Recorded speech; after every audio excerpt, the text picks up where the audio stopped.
Was it you telling Lyle about something that was happening? My dad.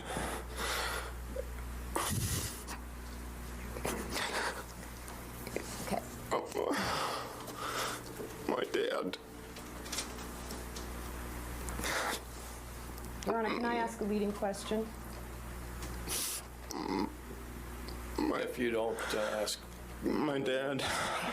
Wait 1 second, Mr. Menendez. Okay, let me ask. No, he was in the process of answering, so there's no need to ask him. Can you answer the question? Yes. Okay, it was you telling Lyle what? My dad had... Have you ever wondered what could drive two sons to commit the ultimate betrayal, the murder of their own parents? What secrets could be buried so deep in a family's past that the only escape seems to be through bloodshed? This is the haunting tale of Eric and Lyle Menendez, two brothers who stunned the world in the late 80s and early 90s with a crime that has haunted the American psyche ever since. Was it cold-blooded murder fueled by greed, or a desperate attempt to break free from unimaginable suffering? Let's dive deep into one of the most polarizing cases in modern history, the Menendez brothers and the tragic unraveling of the American dream. The year was 1989, a time of prosperity for some.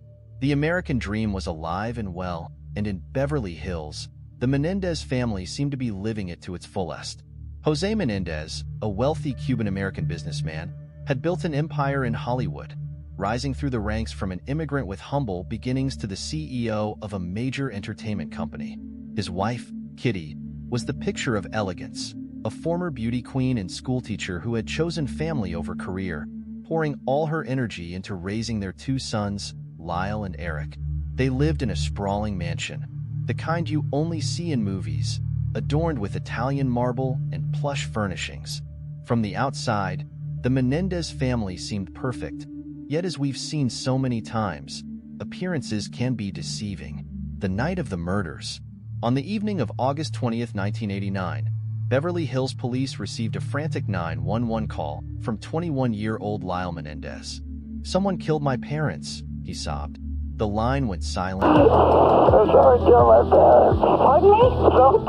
and the dispatcher could hear muffled voices, panicked breaths, and an atmosphere of sheer terror. When authorities arrived, they found Jose and Kitty Menendez slumped over in their living room, both brutally gunned down. The scene was horrifying. Jose had been shot in the back of the head, while Kitty's body bore signs of multiple gunshots, indicating a violent and ruthless attack. Shell casings littered the floor, suggesting a close-range shooting with a shotgun. The Beverly Hills police initially had few leads. The killings appeared to be a mob-style hit, and Jose's business connections made it seem like a plausible theory. For a time, investigators assumed the murders might be linked to Jose's high-profile, cutthroat dealings in the entertainment industry. But the truth, as it turned out, was far closer to home. Also, if you want to explore more cases like this, hit subscribe for weekly deep dives into mysteries, motives, and the real stories behind the headlines. A strange response in the days after the murders. After Lyle's emotional 911 call and the initial stages of grief, the brothers' actions began to raise eyebrows. Rather than behaving in a way people typically associate with mourning, like withdrawing from public life or spending time processing their loss, the Menendez brothers acted in the opposite manner. They embarked on a shocking spending spree, blowing through vast amounts of their parents' money in a matter of weeks. Here's a closer look at the extravagant purchases they made: luxury cars and expensive watches. Lyle, the older of the two, bought a brand new Porsche with his inheritance shortly after the funerals. This was no small expense, and it struck many people as strange. His parents had been brutally murdered just weeks earlier, yet here he was, indulging in luxury. Eric, too, spent lavishly. He bought a Rolex watch and other high-end accessories, displaying his wealth in a way that seemed jarring given the circumstances. Lavish trips and high-priced outings.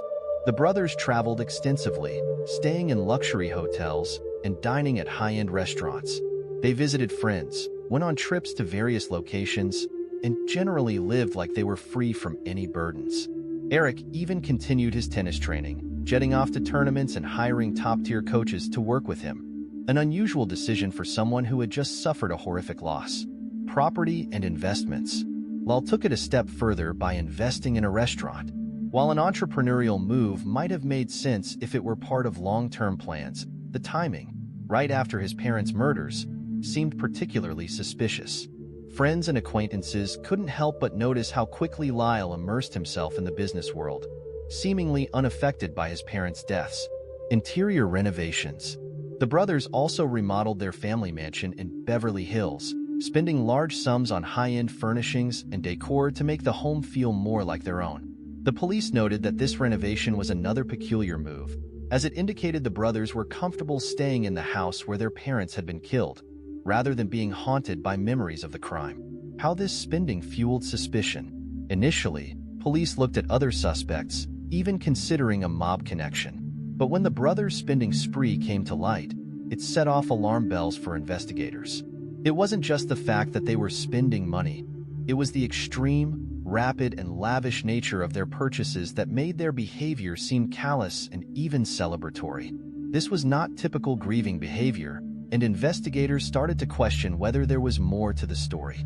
The brothers explained the spending as a way to cope with grief, claiming they were just trying to distract themselves from the pain of losing their parents. But to detectives and the public, the brothers' actions seemed more consistent with people who'd come into money through an inheritance and were relishing in their newfound wealth, unburdened by guilt or sadness. Linking behavior to motive. As suspicions mounted, the extravagant spending was used as a key point in the prosecution's argument against them. Prosecutors suggested that the brothers' actions were motivated by greed, arguing that they had killed their parents to gain control over the family fortune and live lives of luxury. The spending spree, they argued, was proof of a cold-hearted plan to gain access to their parents' wealth. This unusual behavior was crucial in shaping the public's perception of the Menendez brothers and added a dramatic layer to the case, feeding the media frenzy. The brothers' behavior after the murders, along with their spending habits, would later be cited by both prosecutors and the press as signs of guilt and a lack of remorse. The turning point. The breakthrough in the case came from an unexpected source: Eric's therapist, Dr. Jerome Oziel. Eric had confided in Dr. Oziel about his role in the murders, and the therapist, fearing for his own safety, recorded these confessions. Dr. Oziel's girlfriend, who overheard the tapes, went to the police. This confession was explosive. It was enough for the police to arrest both brothers and bring them to trial. But it wasn't the confession alone that gripped the public. It was what would be revealed during the trial that would turn this case into a national spectacle. The trial begins. The Menendez brothers' trial became a media circus, one of the first court cases to be broadcast live on television. Audiences were shocked and divided by what they saw and heard as Eric and Lyle took the stand. In a move that no one saw coming, the brothers confessed to killing their parents, but their explanation threw the entire case into a new light. They claimed they acted in self-defense after years of abuse at the hands of their father, Jose Menendez. According to their testimony, Jose had subjected them to horrific sexual, physical, and psychological abuse throughout their childhood.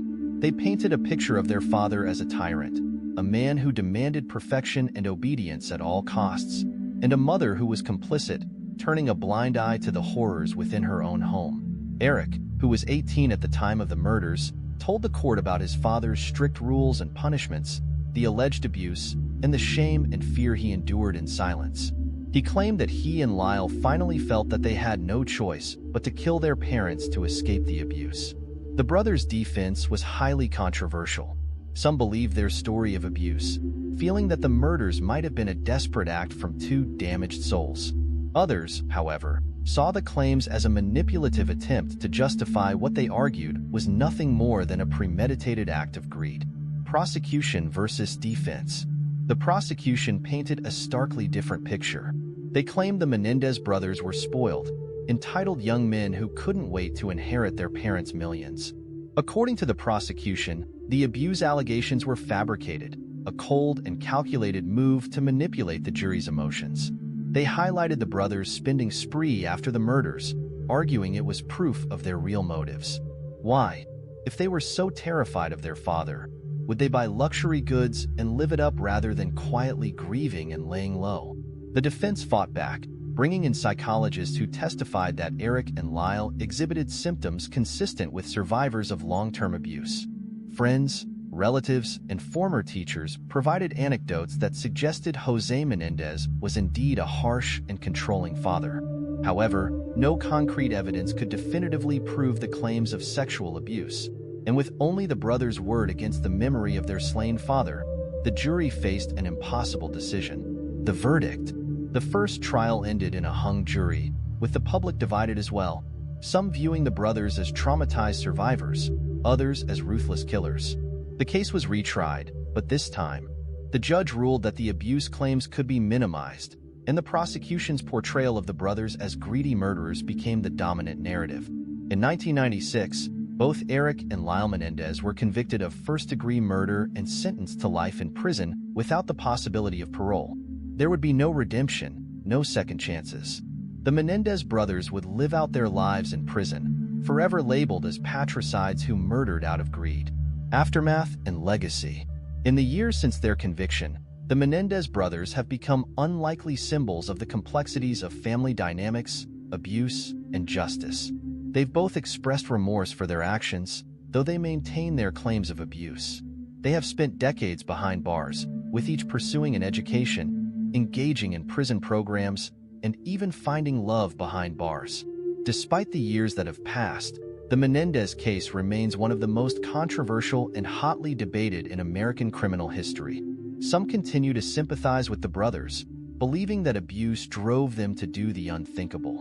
Others are convinced it was a crime driven purely by greed, an act of betrayal against parents who provided everything, only to be met with betrayal and bloodshed. The limits of endurance. The Menendez brothers claim that years of alleged abuse by their father, Jose Menendez, ultimately drove them to murder. Eric and Lyle spoke of enduring horrific physical and sexual abuse that left them feeling trapped, humiliated, and constantly fearful. While no one else could corroborate the most severe allegations, they painted a picture of a childhood fraught with terror and secrecy. This brings up a complex question. How much suffering can a person bear before they break? In cases of long-term abuse, psychologists recognize something called learned helplessness, where victims feel so controlled and dominated that they no longer see a way out. For some, this can mean lashing out violently when pushed to the edge. But should these feelings of helplessness ever justify killing another person? The case forces us to grapple with the reality of psychological scars and the extreme lengths to which trauma can drive people. If the abuse claims were true, some might argue that the brothers were, in a sense, acting out of a distorted form of self-preservation. But even then, the moral line between self-defense and murder remains starkly blurred. Was justice served? The trial raised a storm of debate over whether justice was served. The defense's portrayal of Jose Menendez as a tyrannical figure opened a new lens on the case, bringing the alleged abuse into the public eye. Some people sympathized with the brothers, believing that they were acting out of desperation rather than malice. Others argued that even if abuse occurred, murder could never be justified. Ultimately, the jury convicted the brothers, and they received life sentences without parole. But to this day, people argue both sides. Did the judicial system fail to account for the trauma the brothers allegedly endured? Or was it a just outcome for a calculated act of murder motivated by greed? Many still feel that the justice system wasn't equipped to address the complexities of this case. The dark side of wealth and privilege. The Menendez brothers' case also highlights how wealth and privilege can add both protection and pressure to a family's image. Jose Menendez's pursuit of success set a strict and often punishing standard for his children. By all accounts, he demanded nothing short of perfection, pushing Eric and Lyle to uphold the family's image of success. This brings up the question: did the privilege and pressure of living in such a wealthy, high-profile family exacerbate an already toxic environment? For some, the Menendez case stands as a stark example of the toxic effects that unchecked power and privilege can have on family dynamics. Public perception and the role of media. The Menendez trial played out live on television, allowing millions to form opinions as the trial unfolded. Media coverage emphasized the brothers' luxury spending, helping to shape a narrative of spoiled, greedy young men who killed their parents to fund a lavish lifestyle. The trial became one of the first true media trials, feeding a public hunger for scandal, intrigue, and tragedy. This has sparked questions about the media's influence on public perception. Did the media unfairly frame the Menendez brothers as villains? Or did it simply reveal the truth? There's no denying that the intense media coverage made it difficult for the public to view the brothers objectively, as they were portrayed as symbols of privilege gone wrong. If you enjoyed this breakdown of the Menendez case, don't miss what's next. Subscribe for in-depth looks at the world's most haunting true crime stories. Ending reflection recap. So, decades later, the Menendez brothers' case still stirs these questions about guilt, trauma, family, and privilege. Some see it as a tragic story of two young men who, if their abuse claims were true, felt they had no way out. Others view it as a cautionary tale of entitlement, greed, and the horrific lengths to which some will go to maintain a life of luxury. It's a case that will likely never find full consensus. Instead, it remains a haunting reminder of the deep fractures that can exist beneath a family's carefully maintained facade.